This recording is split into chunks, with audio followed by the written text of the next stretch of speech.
Olá, amigos do TV IDNR. Hoje vamos falar um pouco aqui sobre o assunto de incorporação imobiliária. Incorporação imobiliária, um instituto jurídico regulamentado pela Lei 4.591 de 1964, um instituto jurídico que já está em vigor no direito brasileiro desde 1964, mas que somente agora, nesse aquecimento do mercado imobiliário, tem sido objeto de estudo e objeto de prática tanto pelos advogados, pelos construtores, incorporadores e registradores de imóveis. Esse Instituto da Incorporação Imobiliária vai regulamentar a forma de compra e venda de imóveis na planta, os imóveis que ainda não foram construídos, aqueles imóveis que estão em fase de construção e que ainda não possuem aquele documento que sela juridicamente a construção de um edifício, que é a baixa de construção e o habite. Ou seja, para alienar imóvel antes da baixa de construção e o habite, ou seja, nesse momento em que o imóvel está em plena construção, necessário se faz o registro da incorporação imobiliária para então poder divulgar o empreendimento e realizar as vendas. O Instituto foi muito pouco estudado porque uma retração enorme se instaurou no mercado brasileiro desde 1964 até meados da década de 90. Isso pelo grande volume de taxas inflacionárias, a péssima economia, o momento econômico muito instável que o país atravessava,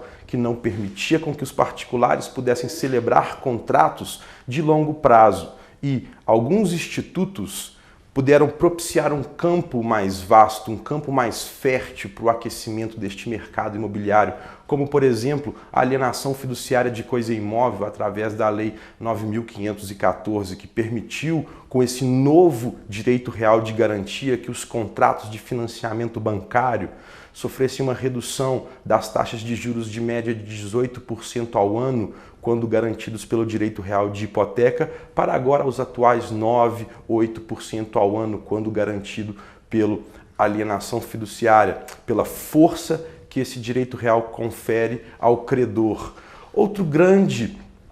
campo, outra grande mudança que o país viveu, que nos propicia hoje estar vivendo esse mercado imobiliário, foi também o Plano Real, a instauração do Plano Real, que até então chegamos a ter picos inflacionários de 18%, 22% de taxas inflacionárias ao dia. Hoje, as taxas inflacionárias estão algo em torno de 5% a 6% ao ano, permitindo com que esses contratos longos possam ser celebrados de forma muito mais segura para o adquirente, saindo de voga aquelas taxas, aqueles saldos remanescentes dos contratos que a pessoa pagava durante anos, aquele financiamento, e ao final ainda havia um saldo residual, muitas vezes até superior ao saldo do próprio financiamento obtido. Então, devido a esses institutos e também ao programa Minha Casa Minha Vida, que requer essa regularidade formal, essa regularidade jurídica do empreendimento para que ele seja habilitado no programa, então esses programas e mecanismos e a necessidade dessa segurança jurídica, desse formalismo jurídico do mercado imobiliário, trouxe à voga essa legislação que está em vigor desde 1964. O que é uma incorporação imobiliária? A incorporação imobiliária é aquela atividade no qual o empreendedor, viabilizando a construção de um empreendimento, coloca à venda aquelas unidades que ainda não existem. Aquelas unidades autônomas, lojas, salas, apartamentos, vagas de garagem, aquelas unidades autônomas que ainda não possuem existência física,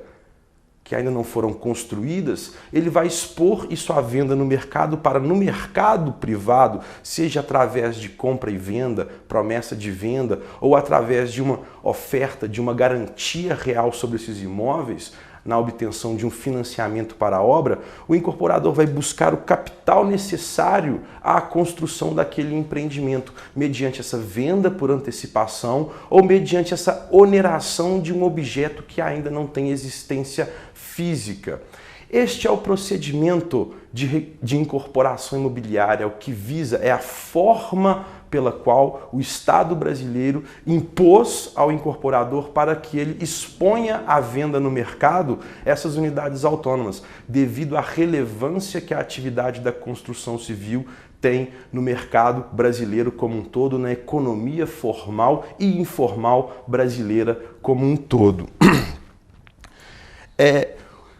A segurança jurídica que eu estou me referindo aqui é necessária devido ao montante de capital que circula nesses contratos. O montante do capital cujo é garantido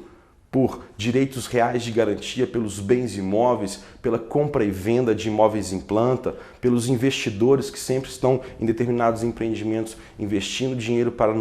ao final obter um retorno daquele investimento financeiro. Esse Instituto de Incorporação Imobiliária vai apenas mostrar a lisura, a transparência deste negócio, para permitir com que o investidor, com que o agente financeiro, com que o consumidor final, o comprador do imóvel na planta, tenha segurança para saber o que está comprando, de quem está comprando, se aquele vendedor é idôneo ou não é, se ele está sendo demandado em juízo, se ele tem débitos fiscais ou não. E as minúcias do empreendimento, o que eu estou comprando, qual é o padrão de acabamento do que eu estou comprando, qual é o tamanho da minha unidade, qual é a posição dela no edifício.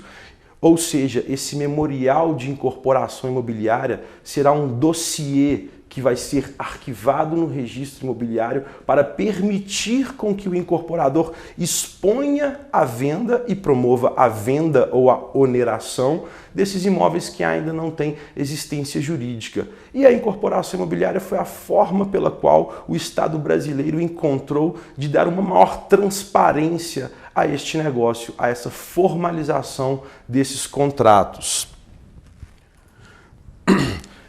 A incorporação imobiliária, como eu já disse, ela é a atividade exercida com o intuito de promover a construção e a obtenção de capital necessário para a edificação daquele empreendimento. Eu vou alienar de forma antecipada as unidades autônomas e com valor arrecadado de vendas ou de um financiamento bancário, com esse valor é que irei construir o edifício que eu estou expondo à venda aqui agora. E o memorial de incorporação imobiliária, descrito ali no artigo 32 da Lei 4.591, nada mais é do que um dossiê documental que vai expor, como eu já disse, a saúde fiscal, a saúde judicial, a saúde financeira e as minúcias da obra. Esse memorial vai expor todas essas situações do incorporador para que o consumidor final, o investidor ou os agentes financeiros saibam quais eventuais riscos que estarão submetidos naquela operação, naquele investimento, e cada um tire dali as conclusões que julgar melhor. A incorporação imobiliária é um instituto que, enquanto não registrada a incorporação imobiliária e arquivado no registro imobiliário, aquele dossiê documental, o incorporador não pode nem expor à venda tais unidades, nem pode fazer qualquer tipo de propaganda, qualquer tipo de mídia do empreendimento, sem que previamente arquive no registro imobiliário aquele dossiê documental. E esses documentos estarão ali à disposição da sociedade para que vá ao registro imobiliário e consulte todas essas informações antes de realizar a compra de um imóvel. E, além de expor à venda, vemos aí hoje em dia diversas decisões judiciais demonstrando que as compras e vendas, as promessas de compras e vendas, que é muito comum, os contratos de gaveta, que muitas vezes são celebrados pelos construtores, pelos incorporadores e os consumidores finais, sem o registro da incorporação imobiliária, decisões do STJ e de diversos tribunais estaduais dão a nulidade desses contratos. Agora, imaginemos quantos contratos nulos não temos hoje celebrados no Brasil afora. E é aí que eu digo, o nosso mercado imobiliário,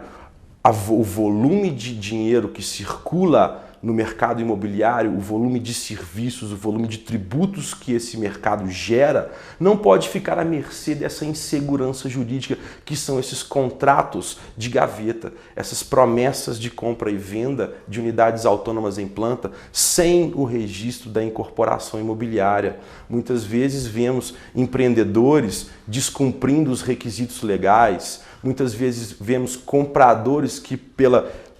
falta de conhecimento do mercado e da legislação não exigem essa formalidade dos vendedores, talvez até mesmo pela voracidade do mercado atual. Vemos também, às vezes, registros imobiliários despreparados para receber essa documentação, que é algo que deve ser célere, deve ser rápido. O registro de uma incorporação imobiliária pelo registrador de imóveis deve acontecer de forma rápida, de forma célere, tanto que a lei reduz esse prazo para 15 dias. Porque muitas vezes um volume enorme de capital, seja do mercado aberto, seja das instituições financeiras, está lá aguardando a liberação daquele registro. Então o registrador de imóveis deve estar preparado também para receber esses documentos, para permitir com que o giro econômico gerado pelo mercado imobiliário aconteça ali na sua circunscrição de forma formal, de forma regular, de forma segura, com segurança jurídica,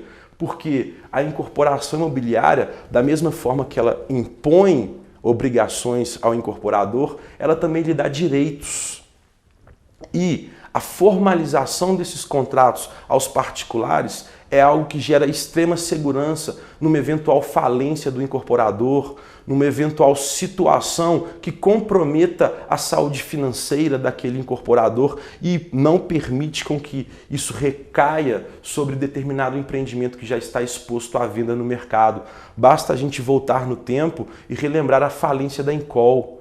A falência da Encol, uma grande incorporadora nacional que teve sua falência decretada e que deixou a ser entregues aproximadamente 42 mil imóveis em quase todas as regiões do Brasil, que gerou um temor muito grande no mercado imobiliário também. E aí o Estado brasileiro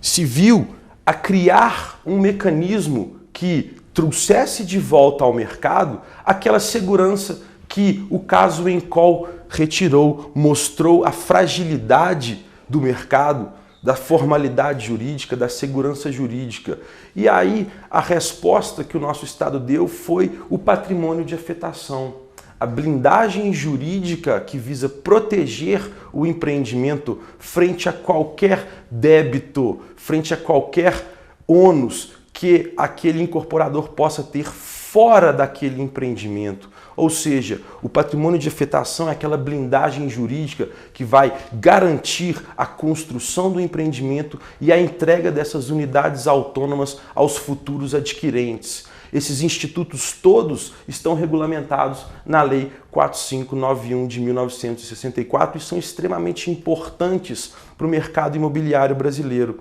Outra situação recente que nós temos visto aí que está muito em voga devido à agilidade que dá a uma incorporação imobiliária e a redução dos custos de transação, dos custos operacionais que temos com a incorporação imobiliária, são as sociedades de propósito específico. Um instituto que foi trazido do direito administrativo, uma vez que o Estado brasileiro utiliza muito das sociedades de propósito específico para a gestão das parcerias público-privadas. O nosso mercado imobiliário viu também nessa sociedade de propósito específico uma forma muito eficaz de dar segurança ao mercado, de dar celeridade à obtenção desses registros, à obtenção desses financiamentos bancários, uma redução muito grande dos custos burocráticos de tempo, de tributação. O planejamento tributário também da incorporação imobiliária é algo extremamente relevante e as sociedades de propósito específico são extremamente benéficas para o incorporador e para aquele grupo de investidores que sempre o acompanha. Ou seja, esses institutos da incorporação imobiliária com o direito societário, com o direito tributário, devem ser muito bem estudados para que se seja minimizado os custos burocráticos, os custos operacionais com toda a atividade de incorporação imobiliária. E por fim também temos o regime especial de tributação, que é o RET, regulamentado pela Instrução Normativa 934 da Receita Federal do Brasil, que é uma forma que o Estado brasileiro concedeu de buscar aquele incorporador, forçar, estimular com que ele submeta o seu empreendimento ao regime de afetação. E para aquele incorporador que realiza esse incorporação imobiliária, submissão do empreendimento ao regime de afetação, ele está hábil a pleitear junto à Receita Federal o RET, que é esse regime especial de tributação, que reduz a carga tributária dos tributos federais, imposto de renda de pessoa jurídica, contribuição social sobre lucro líquido, PIS, COFINS, para algo em torno de 6%. E quando o incorporador está no Minha Casa Minha Vida, via de regra, essa tributação é reduzida para o patamar de 1%. Então esses institutos, às vezes, por não serem divulgados, não serem bem estudados, não são praticados, o que gera extrema insegurança para o mercado, extremo risco para as instituições financeiras, para o consumidor final, ao passo que temos aí diversos mecanismos, diversas formas de regulamentar de forma eficaz, segura, célere e rápida toda uma incorporação imobiliária. Então a gente tem que parar com aquela mentalidade de fazer os contratos de gaveta, porque hoje em dia há muita impessoalidade nessas relações jurídicas. Não podemos mais confiar tanto nas pessoas, devemos contratar com as pessoas, colocar num papel, formalizar de acordo com a lei aquela relação, aquele negócio jurídico que estamos realizando ali em determinado momento. Bom, eu gostaria de agradecer a atenção de todos. Essas são as considerações, essa breve exposição que eu gostaria de trazer a vocês aqui acerca da incorporação imobiliária. Eu queria agradecer a atenção de todos aqui, deixar um abraço e até a próxima e despedir de todos aí.